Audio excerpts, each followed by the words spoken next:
you, thank you, thank you, thank you, thank you, thank you, thank you, please, thank you, please, thank you so very much. Thank you, everyone. Thank you, everyone. Thank you. Okay, let's get to business. Let's get to business. All right. So let me start by thanking my most incredible husband, Doug, for being an incredible partner to me, an incredible father to Cole and Ella, and happy anniversary, Dougie. I love you so very much. To our President Joe Biden, when I think about the path that we have traveled together, Joe, I am filled with gratitude. Your record is extraordinary, as history will show, and your character is inspiring. And Doug and I love you and Jill and are forever thankful to you both.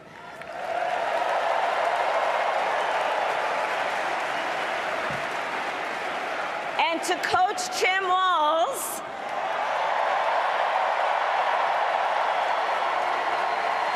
you are going to be an incredible vice president.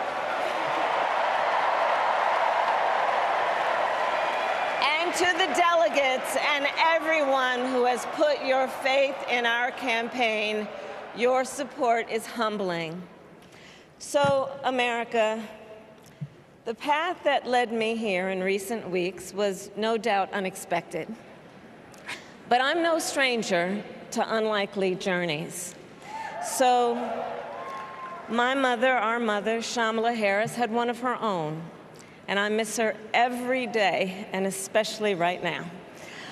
And I know she's looking down, smiling. I know that. So my mother was 19 when she crossed the world alone, traveling from India to California with an unshakable dream to be the scientist who would cure breast cancer. When she finished school, she was supposed to return home to a traditional arranged marriage. But as fate would have it, she met my father, Donald Harris, a student from Jamaica. They fell in love and got married, and that act of self-determination made my sister Maya and me. Growing up, we moved a lot. I will always remember that big Mayflower truck packed with all our belongings, ready to go to Illinois, to Wisconsin, and wherever our parents' jobs took us. My early memories of our parents together are very joyful ones. A home filled with laughter and music, Aretha, Coltrane, and Miles. At the park, my mother would say, "Stay close." But my father would say, as he smiled, "Run, Kamala, run. Don't be afraid. Don't let anything stop you."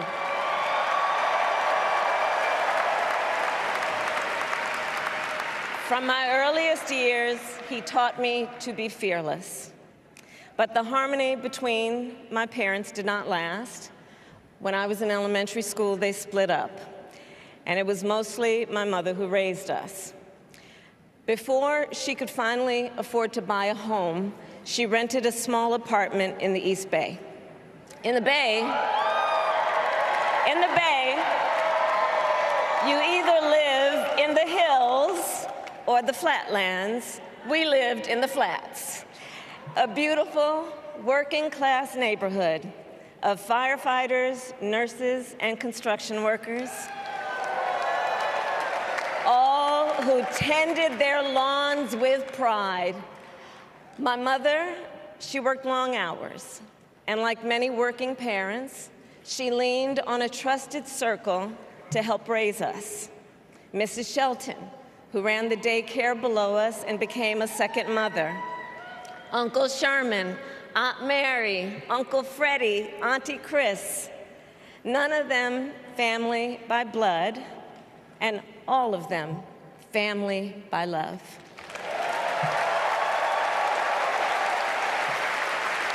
Family who taught us how to make gumbo, how to play chess, and sometimes even let us win. Family who loved us, believed in us, and told us we could be anything and do anything. They instilled in us the values they personified: community, faith, and the importance of treating others as you would want to be treated, with kindness, respect, and compassion. My mother was a brilliant, 5-foot-tall, brown woman with an accent. And as the eldest child, I saw how the world would sometimes treat her. But my mother never lost her cool. She was tough, courageous, a trailblazer in the fight for women's health, and she taught Maya and me a lesson that Michelle mentioned the other night. She taught us to never complain about injustice, but do something about it. Do something about it. That was my mother. And she taught us, and she also taught us, and never do anything half-assed. And that is a direct quote. A direct quote. I grew up immersed in the ideals of the civil rights movement. My parents had met at a civil rights gathering, and they made sure that we learned about civil rights leaders, including the lawyers like Thurgood Marshall and Constance Baker Motley, those who battled in the courtroom to make real the promise of America. So at a young age, I decided I wanted to do that work. I wanted to be a lawyer. And when it came time to choose the type of law I would pursue, I reflected on a pivotal moment in my life. You see, when I was in high school, I started to notice something about my best friend, Wanda. She was sad at school, and there were times she didn't want to go home. So one day I asked if everything was all right, and she confided in me that she was being sexually abused by her stepfather. And I immediately told her she had to come stay with us, and she did. This is one of the reasons I became a prosecutor, to protect people like Wanda, because I believe everyone has a right to safety, to dignity, and to justice.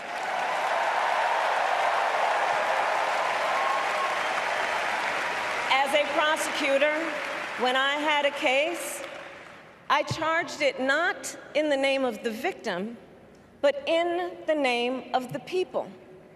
For a simple reason. In our system of justice, a harm against any one of us is a harm against all of us.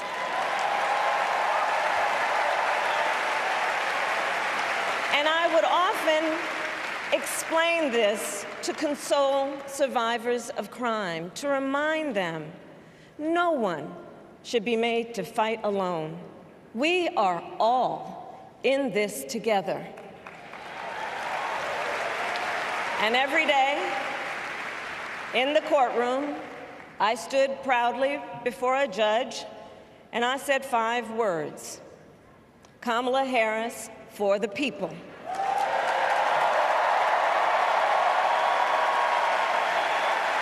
And to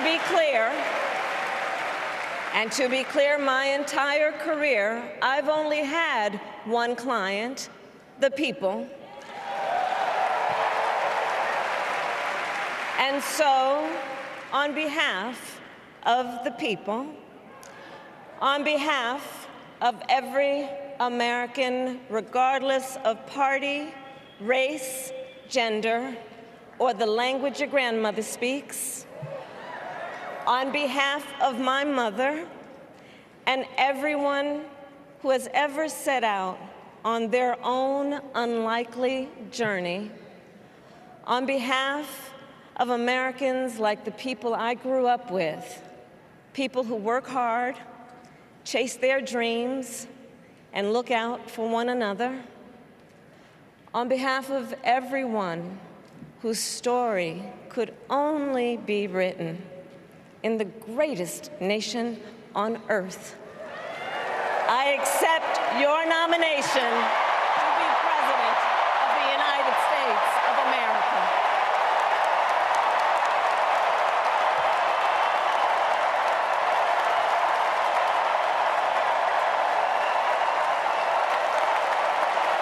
And with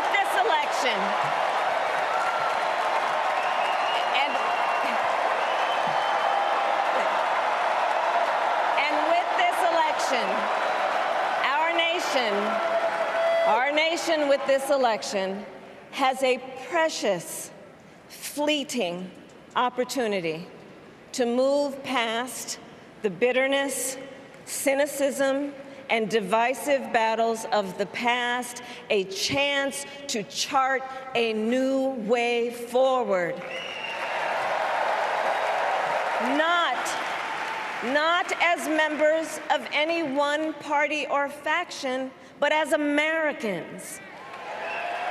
And let me say, I know there are people of various political views watching tonight, and I want you to know, I promise to be a president for all Americans.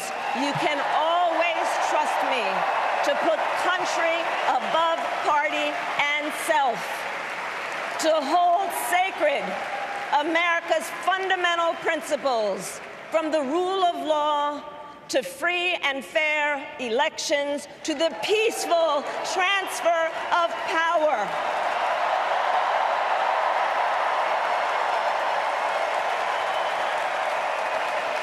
I will be a president who unites us around our highest aspirations, a president who leads and listens, who is realistic, practical, and has common sense, and always fights for the American people. From the courthouse to the White House, that has been my life's work. As a young courtroom prosecutor in Oakland, California, I stood up for women and children against predators who abuse them. As Attorney General of California, I took on the big banks, delivered $20 billion for middle-class families who faced foreclosure, and helped pass a homeowner Bill of Rights, one of the first of its kind in the nation. I stood up for veterans and students being scammed by big for-profit colleges, for workers who are being cheated out of their wages, the wages they were due, for seniors facing elder abuse. I fought against the cartels who traffic in guns and drugs and human beings, who threaten the security of our border and the safety of our communities. And I will tell you, these fights were not easy, and neither were the elections that put me in those offices. We were underestimated at practically every turn, but we never gave up, because the future is always worth fighting for.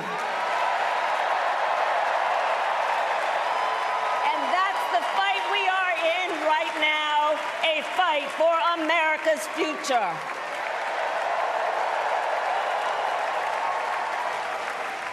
Fellow Americans, this election is not only the most important of our lives, it is one of the most important in the life of our nation.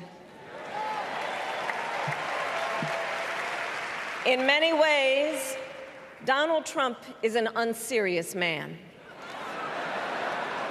But the consequences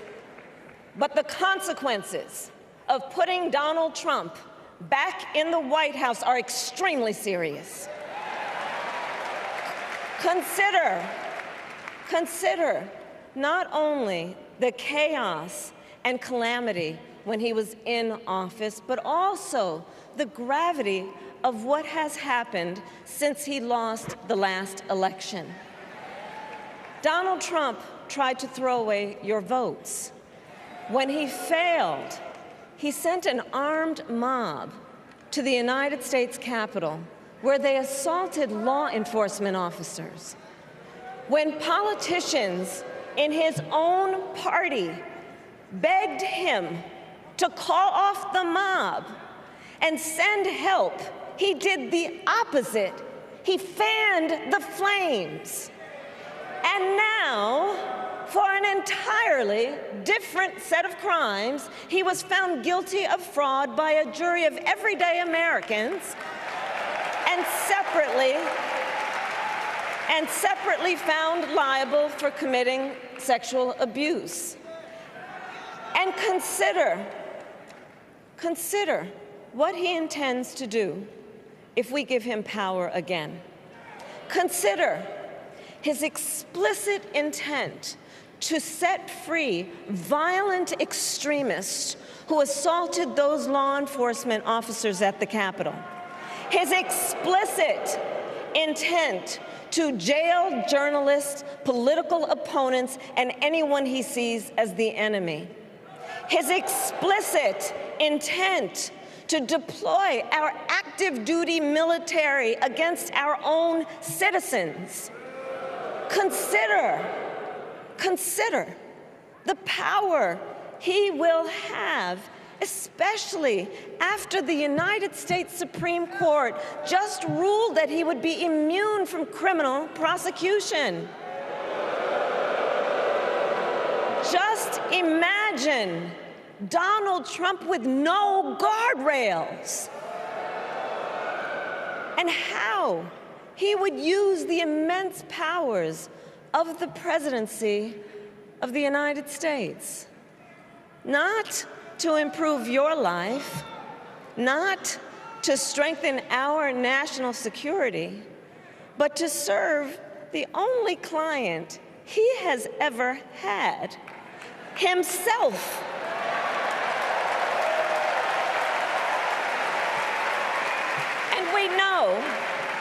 And we know what a second Trump term would look like. It's all laid out in Project 2025, written by his closest advisors, and its sum total is to pull our country back to the past.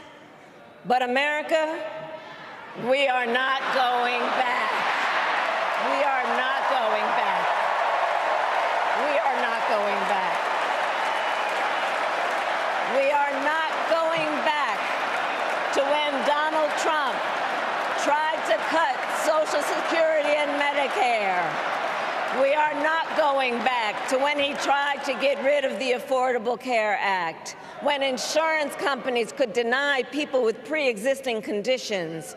We are not going to let him eliminate the Department of Education that funds our public schools. We are not going to let him end programs like Head Start that provide preschool and child care for our children. America, we are not going back.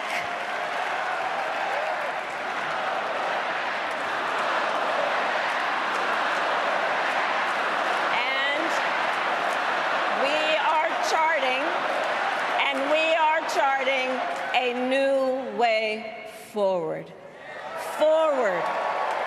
To a future with a strong and growing middle class, because we know a strong middle class has always been critical to America's success. And building that middle class will be a defining goal of my presidency.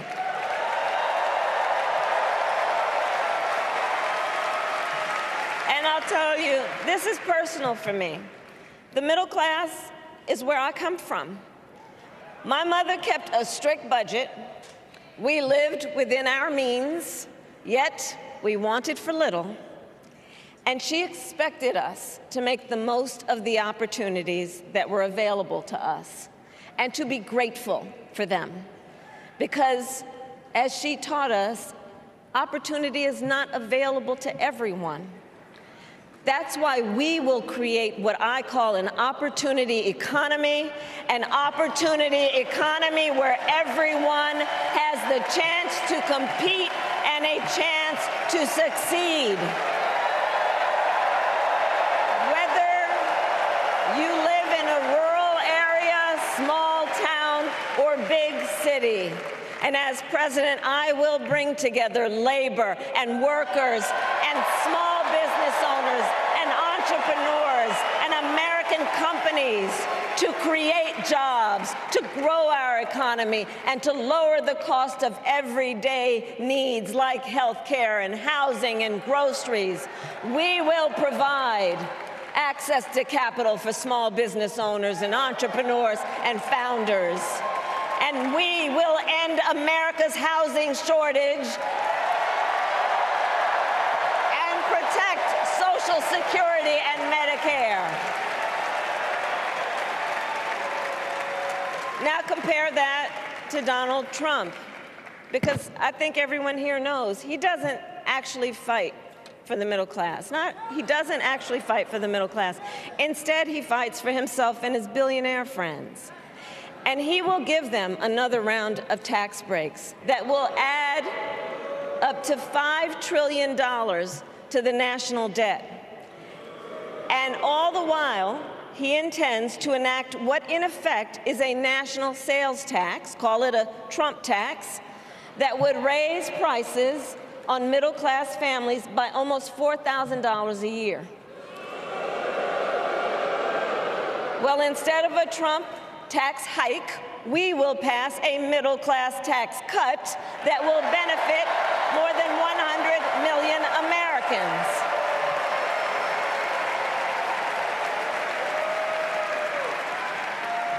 Friends, I believe America cannot truly be prosperous unless Americans are fully able to make their own decisions about their own lives, especially on matters of heart and home. But tonight, in America, too many women are not able to make those decisions. And let's be clear about how we got here. Donald Trump handpicked members of the United States Supreme Court to take away reproductive freedom. And now he brags about it. In his words, quote, "I did it and I'm proud to have done it," end quote. Well, I'll tell you, over the past 2 years, I've traveled across our country, and women have told me their stories. Husbands and fathers have shared theirs. Stories of women miscarrying in a parking lot, developing sepsis, losing the ability to ever again have children, all because doctors are afraid they may go to jail for caring for their patients. Couples just trying to grow their family, cut off in the middle of IVF treatments. Children who have survived sexual assault, potentially being forced to carry a pregnancy to term. This is what's happening in our country because of Donald Trump. And understand, he is not done. As a part of his agenda, he and his allies would limit access to birth control, ban medication abortion, and enact a nationwide abortion ban with or without Congress. And get this, he plans to create a national anti-abortion coordinator and force states to report on women's miscarriages and abortions. Simply put, they are out of their minds.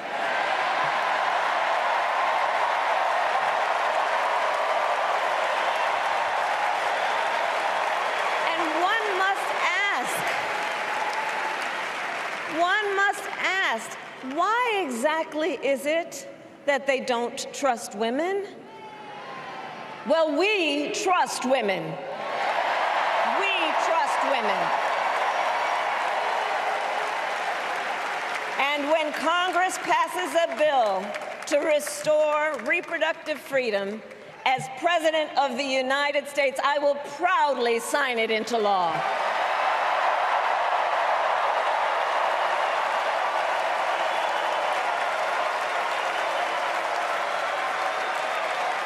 In this election, many other fundamental freedoms are at stake. The freedom to live safe from gun violence in our schools, communities, and places of worship. The freedom to love who you love openly and with pride. The freedom to breathe clean air and drink clean water and live free from the pollution that fuels the climate crisis. And the freedom that unlocks all the others, the freedom to vote. With this election, we finally have the opportunity to pass the John Lewis Voting Rights Act and the Freedom to Vote Act.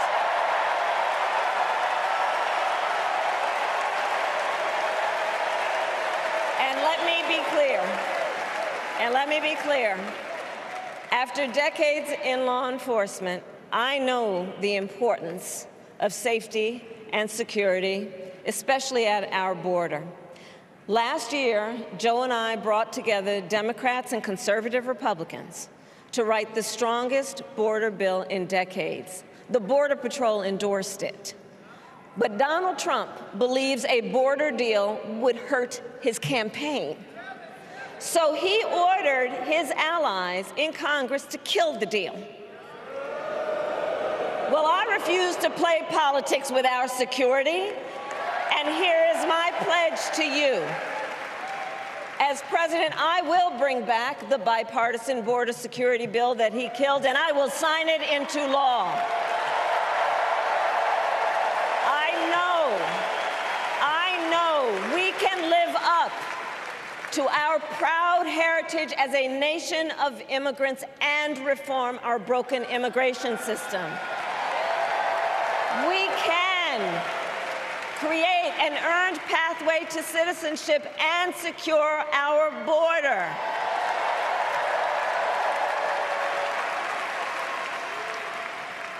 And America, we must also be steadfast in advancing our security and values abroad. As Vice President, I have confronted threats to our security, negotiated with foreign leaders, strengthened our alliances, and engaged with our brave troops overseas. As Commander-in-Chief, I will ensure America always has the strongest, most lethal fighting force in the world. And I will fulfill our sacred obligation to care for our troops and their families, and I will always honor and never disparage their service and their sacrifice.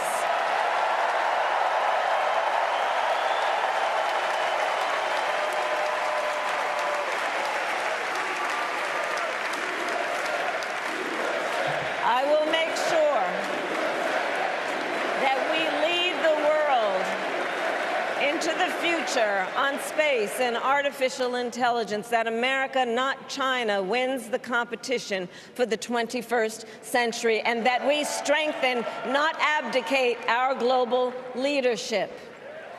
Trump, on the other hand, threatened to abandon NATO. He encouraged Putin to invade our allies, said Russia could, quote, do whatever the hell they want.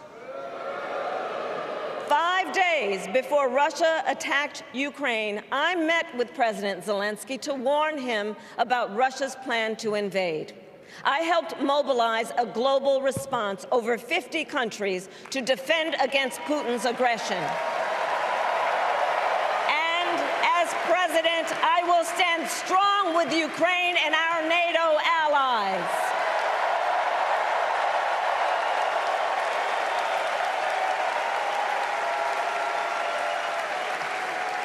With respect to the war in Gaza, President Biden and I are working around the clock because now is the time to get a hostage deal and a ceasefire deal done.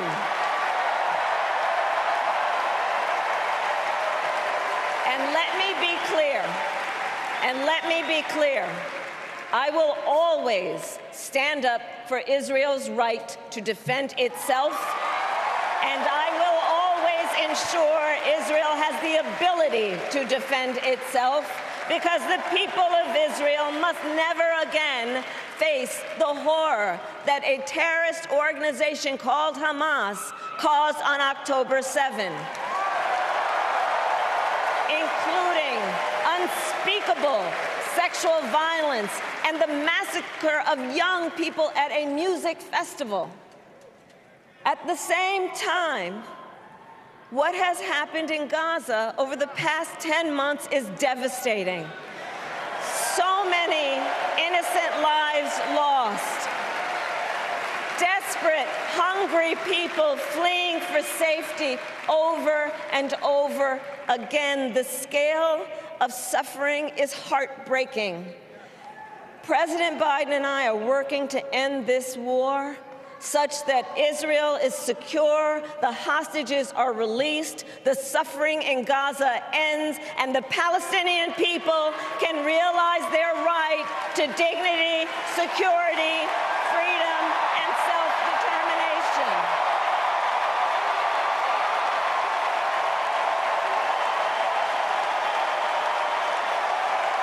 And know this, I will never hesitate to take whatever action is necessary to defend our forces and our interests against Iran and Iran-backed terrorists. I will not cozy up to tyrants and dictators like Kim Jong-un who are rooting for Trump,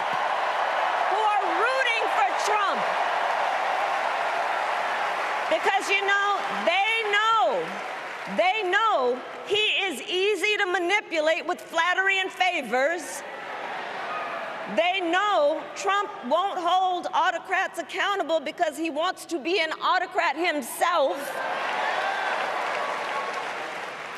And as president, I will never waver in defense of America's security and ideals, because in the enduring struggle between democracy and tyranny, I know where I stand and I know where the United States belongs.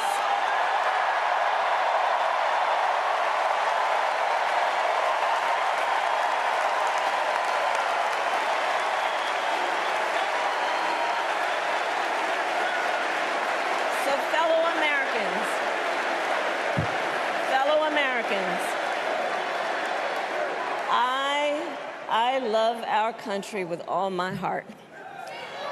Everywhere I go, in everyone I meet, I see a nation that is ready to move forward, ready for the next step in the incredible journey that is America. I see an America where we hold fast to the fearless belief that built our nation and inspired the world, that here in this country, anything is possible, that nothing is out of reach. An America where we care for one another, look out for one another, and recognize that we have so much more in common than what separates us. That none of us has to fail for all of us to succeed. And that in unity there is strength. You know, our opponents in this race are out there every day denigrating America, talking about how terrible everything is. Well, my mother had another lesson she used to teach. Never let anyone tell you who you are. You show them who you are. America, let us show each other and the world who we are and what we stand for. Freedom, opportunity, compassion, dignity, fairness, and endless possibilities.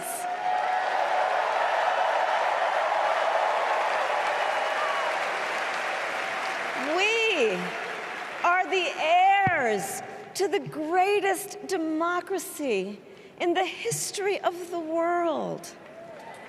And on behalf of our children and our grandchildren and all those who sacrificed so dearly for our freedom and liberty, we must be worthy of this moment.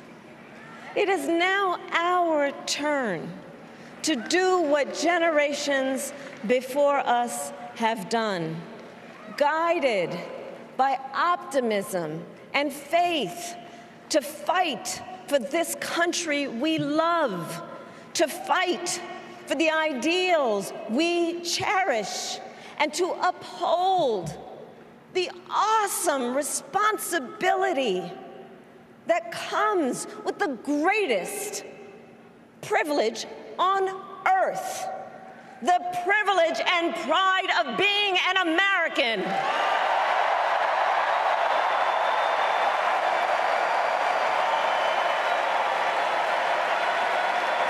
So let's get out there, let's fight for it, let's get out there, let's vote for it, and together let us write the next great chapter in the most extraordinary story ever told.